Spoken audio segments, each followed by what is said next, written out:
സ്ത്രീകളുടെ വിവാഹത്തെക്കുറിച്ചുള്ള കാഴ്ചപ്പാടും സാമ്പത്തിക സ്വാതന്ത്ര്യവുമെല്ലാം സാമൂഹ്യ മാധ്യമങ്ങളിൽ വലിയ രീതിയിൽ ചർച്ചകൾക്ക് വിധേയമാകാറുണ്ട്. പ്രമുഖ മാധ്യമത്തിന്റെ സർവേയിലാണ് രാജ്യത്തിലെ സ്ത്രീകൾ നടത്തിയ സർവേ മികച്ച പ്രതികരണം ലഭിച്ചിരിക്കുന്നത്. ഒരു സ്ത്രീക്ക് താൻ ആഗ്രഹിക്കുന്ന ആരെയും വിവാഹം കഴിക്കാൻ സ്വാതന്ത്ര്യമുണ്ടോ? ഒരു സ്ത്രീക്ക് താൻ സമ്പാദിക്കുന്ന പണം എങ്ങനെ ഉപയോഗിക്കണമെന്ന് തീരുമാനിക്കാൻ സ്വാതന്ത്ര്യമുണ്ടോ? വീട്ടിലെ പുരുഷന്മാർ വോട്ട് ചെയ്യുന്നവർക്ക് തന്നെ സ്ത്രീകളും വോട്ട് ചെയ്യണം എന്നുണ്ടോ? എന്നിവയായിരുന്നു സർവേയിലെ ഏറ്റവും പ്രധാനപ്പെട്ട ചോദ്യങ്ങളിൽ എടുത്തു പറയേണ്ടത്. ഒരു സ്ത്രീക്ക് താൻ ആഗ്രഹിക്കുന്ന ആരെയും വിവാഹം കഴിക്കാൻ സ്വാതന്ത്ര്യമുണ്ടോ എന്ന ചോദ്യത്തിന് സർവേയിൽ പ്രതികരിച്ച ഏകദേശം 32% പേരും അതെ എന്നാണ് മറുപടി നൽകിയിരിക്കുന്നത്. ബാക്കിയുള്ള 67% പേർ ഇല്ല എന്നും മറുപടി നൽകിയിരുന്നു. എന്നാൽ കേരളത്തിലെ 67% പേരും നൽകിയ മറുപടി സ്ത്രീകൾക്ക് അവരുടെ ഇഷ്ടമുള്ളയാളെ പങ്കാളികളായി തെരഞ്ഞെടുക്കാമെന്നായിരുന്നു.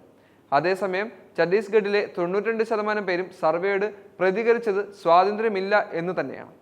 ഒരു സ്ത്രീക്ക് താൻ സമ്പാദിക്കുന്ന പണം എങ്ങനെ ഉപയോഗിക്കണമെന്ന് തീരുമാനിക്കാൻ സ്വാതന്ത്ര്യമുണ്ടോ എന്നതായിരുന്നു അടുത്ത ഏറ്റവും പ്രധാനപ്പെട്ട ചോദ്യങ്ങളിലൊന്ന്. അതേ എന്നാണ് സർവേയിൽ പങ്കെടുത്ത ഇന്ത്യയിൽ ഉടനീളമുള്ള 69% പേരുടെയും അഭിപ്രായം വന്നിരുന്നത്. അതേസമയം 31% പേർ ഇല്ല എന്നുള്ള അഭിപ്രായം പങ്കുവച്ചിരുന്നു. ഒഡീഷയിലെ സർവേയിൽ പങ്കെടുത്ത 70% പേരും ഇതേ അഭിപ്രായം തന്നെയാണ് പങ്കുവെക്കുന്നത്. എന്നാൽ ഇവിടെയും കേരളം വ്യത്യസ്തമാവുകയാണ്. സംസ്ഥാനത്ത് സർവേയിൽ പങ്കെടുത്ത 91% പേരും സ്ത്രീകളുടെ സാമ്പത്തിക സ്വാതന്ത്ര്യത്തെ അനുകൂലിച്ചാണ് അഭിപ്രായം രേഖപ്പെടുത്തിയിരിക്കുന്നത്. എന്തായാലും സ്ത്രീ സുരക്ഷയും അല്ലെങ്കിൽ സ്ത്രീകളുടെ പുരോഗമനവും കേരളത്തിലാണ് കുറച്ചുകൂടി നല്ലതാകുന്നതെന്നാണ് അഭിപ്രായപ്പെടുന്നത് എല്ലാവരും.